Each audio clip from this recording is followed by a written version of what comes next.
Hello friends, welcome back to my channel Bookworm English Academy. So friends, active passive voice के इस part 4 में हम बात करने वाले हैं सिंपल पास्ट टेंस के बारे में। तो चलिए करते हैं पार्ट 4 की शुरुआत।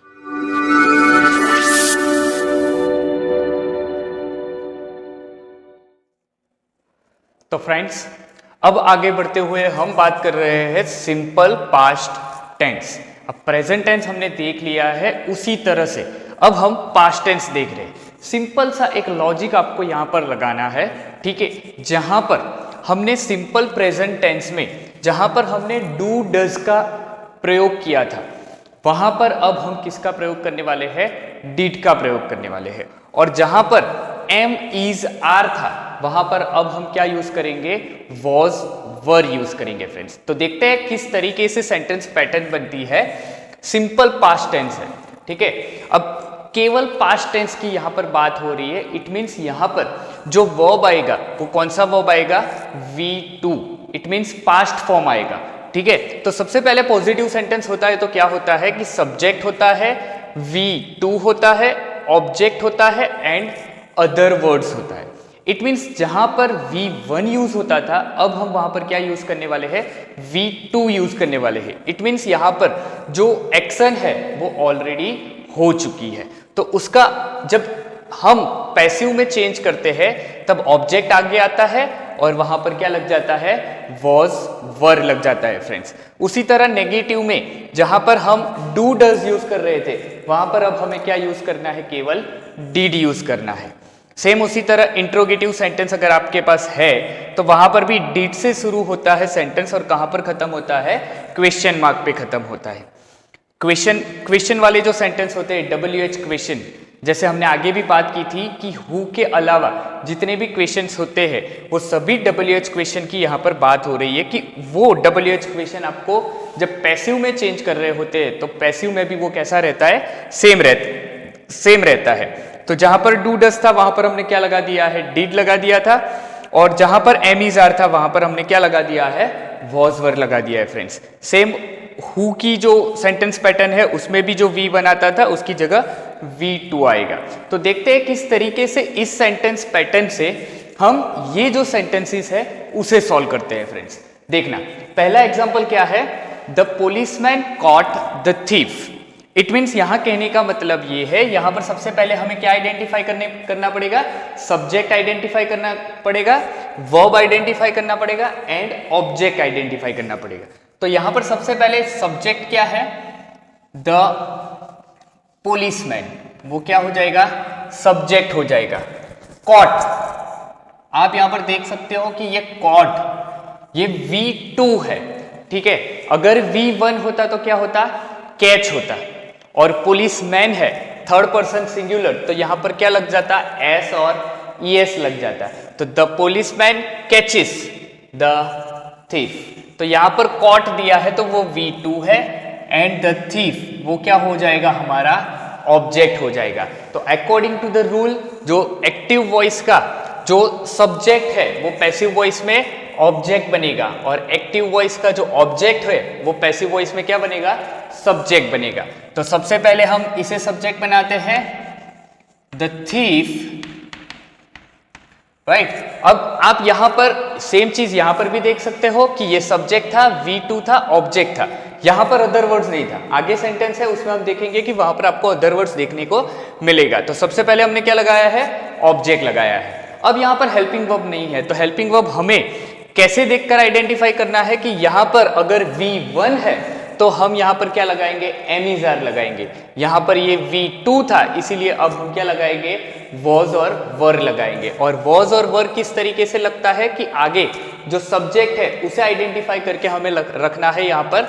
तो द थीफ वो एक सिंगुलर होता है, तो द थीफ वॉज, राइट। अब यहां से वॉज ले लिया है। अब जैसे मैंने बताया था आगे कि हर एक पैसिव वॉइस जो होता है उसका जो वर्ब होता है वो कैसा होता है? ऑलवेज V3 फॉर्म में होता है। तो यहां पर इसका V3 भी क्या होगा? कॉट ही होगा।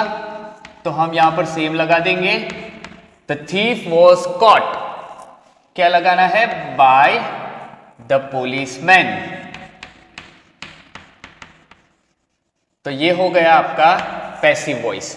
जहां पर एक्टिव सब्जेक्ट इंपॉर्टेंट होता है वो एक्टिव होता है, जो ऑब्जेक्ट इंपॉर्टेंट होता है वो पैसिव होता है। आगे हम ऐसे भी सेंटेंस देखेंगे जहां पर कहां सब्जेक्ट नहीं दिया होगा, कोई सेंटेंस पैसिव होगा तो उसे एक्टिव में हम चेंज करेंगे, राइट। सेकंड सेंटेंस देखते हैं, ये पॉजिटिव था, ये नेगेटिव सेंटेंस देख रहे हैं। नेगेटिव सेंटेंस में क्या है, you did not bye shoes yesterday.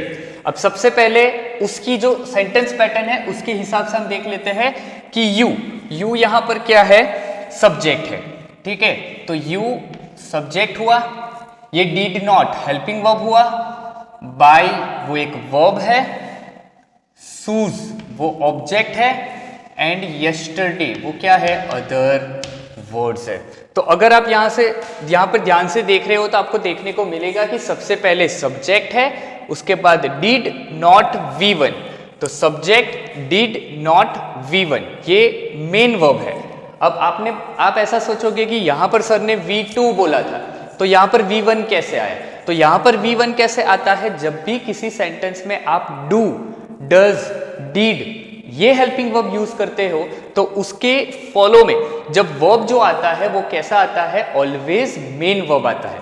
तो यहां पर हमने डिड यूज कर लिया है, इसकी वजह से यहां पर क्या आएगा, V1 आएगा। उसके बाद क्या है, ऑब्जेक्ट एंड अदर वर्ड्स, तो यहां पर ऑब्जेक्ट भी है, अदर वर्ड्स भी है, ठीक है। इट मीन्स ये प्रॉपर नेगेटिव सेंटेंस का एक्टिव वॉइस हमें मिला है। तो अब उसे पैसिव वॉइस में करते हैं तो क्या करना है, हमें ऑब्जेक्ट को आगे लेना है। फ्रेंड्स यहां पर आपकी एक मिस्टेक हो सकती है, अगर आपको आइडेंटिफाई करना नहीं आता है तो अब तक आपने केवल आपकी एक ही सोच मायने रखती थी कि जो एक्टिव पैसिव होता है उसमें जब पीछे का जो ऑब्जेक्ट होता है उसे हम आगे लेते हैं, ठीक है। तो अभी तक आपको केवल एक ही पता था कि ऑब्जेक्ट कहां पर आता है, सेंटेंस के लास्ट में आता है, ठीक है। अभी तक जितने भी सेंटेंसेस हमने देखे हैं उसमें ऑब्जेक्ट कहां आया है, लास्ट में ही आया है, ठीक है। लेकिन यहां पर लास्ट में क्या आया है, अदर वर्ड्स। तो बहुत सारे ऐसे स्टूडेंट्स होते हैं जो बाय मिस्टेक करके ये यस्टरडे आगे ले लेते हैं और उनका सेंटेंस बन पाता नहीं है। फ्रेंड्स तो यहां पर ध्यान दीजिएगा कि ये शूज यहां पर ऑब्जेक्ट है, वो यहां पर आपको ढूंढना है। तो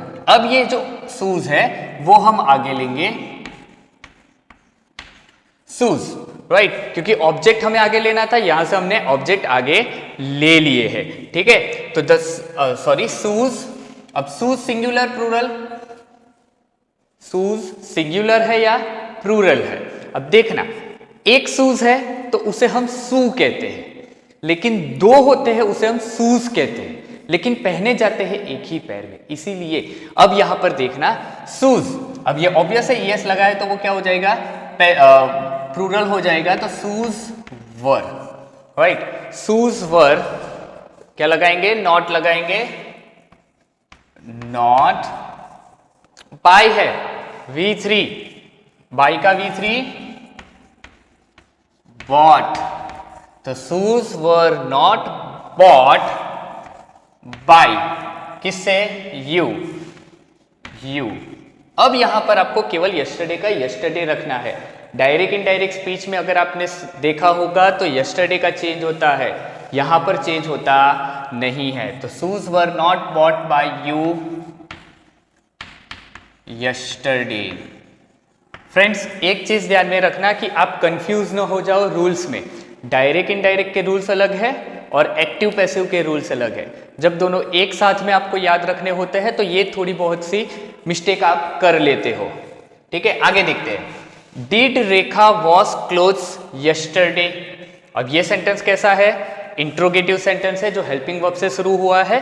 तो यहां पर आइडेंटिफाई करते हैं, रेखा क्या है, सब्जेक्ट है, वॉश वर्ब है, क्लोथ्स ऑब्जेक्ट है, एंड यस्टरडे अदर वर्ड्स है। तो अब हम आगे लेंगे, अब यहां पर डू डस था तो डू डस की जगह डिड आया है, तो यहां पर भी डिड है, तो वॉज वर लगाएंगे। अब वॉज वर किस तरीके से लगाएंगे, सबसे पहले हम ऑब्जेक्ट आगे लेंगे, तो ऑब्जेक्ट क्या है हमारा, clothes, clothes singular plural, plural, तो यहां पर क्या आएगा, वर क्लोथ्स। अब यहां पर देखते हैं, वर क्लोथ्स, V3 क्या है, वॉश्ड, वॉश का क्या होगा, वॉश्ड, तो were clothes washed, by subject other words, तो बाय करके वर क्लोथ्स वॉश्ड बाय, अब यहां पर रेखा नाम दिया है तो रेखा का रेखा रख देंगे यस्टरडे, पीछे क्वेश्चन मार्क लगाना भूलना नहीं है फ्रेंड्स, ठीक है। आगे देखते हैं, where did Mayank learn maths. अब WH क्वेश्चन है, तो हमने पहले भी देखा था सिंपल प्रेजेंट टेंस जब देखा था वहां पर भी ऐसा सेंटेंस देखा था, तो ये WH क्वेश्चन हम क्या कर लेते हैं, वैसे का वैसे रख देते हैं वेयर, ठीक है। अब ये रख दिया तो ये ऊपर जैसा सेंटेंस बन गया है, देखो डिड है सब्जेक्ट है, तो ये भी क्या है हमारे पास सब्जेक्ट है, ये वर्ब था तो ये भी वर्ब है, ये ऑब्जेक्ट था ये भी ऑब्जेक्ट है, तो यहाँ पर अदर वर्ड्स नहीं है, तो कोई दिक्कत नहीं है, केवल इसे आगे ले लेंगे, क्या ले लेंगे, मैथ्स को आगे लेंगे। तो अब यहाँ पर देखते हैं WH क्वेश्चन के बाद क्या आता है, वॉज वर आता है, तो वॉज वर कैसे लगाना है तो पहले नहीं पता है तो जगह छोड़ देंगे और मैथ्स को आगे लेंगे, ठीक है। अब मैथ्स सिंगुलर होता है प्लूरल होता है, अब बाय डिफॉल्ट अगर आप यहां पर देखते हो तो एस लगा हुआ है, ठीक है, लेकिन इंग्लिश लैंग्वेज में ऐसे बहुत सारे वर्ड्स है जिसमें ऐसे एस लगते हैं फिर भी वो कैसा रहता है, सिंगुलर रहता है। जैसे कि सब्जेक्ट इकोनॉमिक्स की बात की जाए तो वो भी क्या है, एक सिंगुलर वर्ब है, ठीक है। तो यहां पर देखते हैं वेयर, अब यहां पर मैथ्स पता चल गया है तो ये क्या आएगा, वॉज, वेयर वॉज मैथ्स। यहां से देखते हैं वेयर वॉज मैथ्स, V3 है तो लर्न का क्या होता है, लर्नड होता है, V3 क्या होता है, लर्नड, तो where was maths learned by कौन, मयंक, हो गया, where was maths learned by Mayank, question mark का क्वेश्चन मार्क, क्योंकि अदर वर्ड्स थे नहीं तो हम यहां पर अदर वर्ड्स लगाएंगे नहीं फ्रेंड। आगे देखते हैं, who broke the pen yesterday, who, V2 broke the pen yesterday question mark, तो यहां पर ये ब्रोक क्या है, वर्ब है, द पेन क्या है, ऑब्जेक्ट है, और यस्टरडे क्या है, अदर वर्ड्स है। तो आगे भी हमने देख लिया था कि जब हु वाली सेंटेंस पैटर्न आती है उसमें हमें सब्जेक्ट मिलता नहीं है फ्रेंड्स, तो सब्जेक्ट नहीं मिल रहा है तो अब हम क्या करेंगे, ये सेंटेंस को बाय होम से बनाएंगे, तो बाय होम लगा दिया है, उसके बाद वॉज वर देखना है, द पेन सिंगुलर होता है, तो by whom was the pen. अब इसका V3 आपको पता होना चाहिए, break V1, broke V2, broken V3, by whom was the pen broken yesterday, question mark, right. तो इस तरीके से चेंज होता है आपका एक्टिव पैसिव, कौन से टेंस में, सिंपल पास्ट टेंस में फ्रेंड्स। तो एक चीज आपने यहां पर नोटिस की होगी कि जब भी आपको एक्टिव में से पैसिव में चेंज करना होता है तब आपको केवल एक चीज अगर अच्छे से आती है वो है वर्ब, और वर्ब का भी कौन सा, V3 फॉर्म जो होता है वो फॉर्म अगर आपको अच्छे से समझ में आता है और उसे याद करना है और उसकी कोई ट्रिक नहीं है याद करने के लिए, ठीक है। तो एक चीज यहां पर वो भी देख लेना कि जब आपको वर्ब के 4 फॉर्म है, right, V1 main verb, V2 past verb, V3 past participle and V4 present participle कहते हैं या फिर उसे जीरंड कहते हैं, और अपनी लैंग्वेज में अगर बात की जाए तो उसे ING वाला फॉर्म भी कहते हैं। तो वो अगर आपको अच्छे से आता है तो ये जो एक्टिव पैसिव वॉइस है वो आपको बहुत इजी तरीके से आ जाएगा फ्रेंड्स। तो friends, thank you for watching part 4। आशा रखता हूँ कि आपको ये पार्ट भी बहुत ही इंटरेस्टिंग लगा होगा। तो चलिए अब देखते हैं पार्ट 5।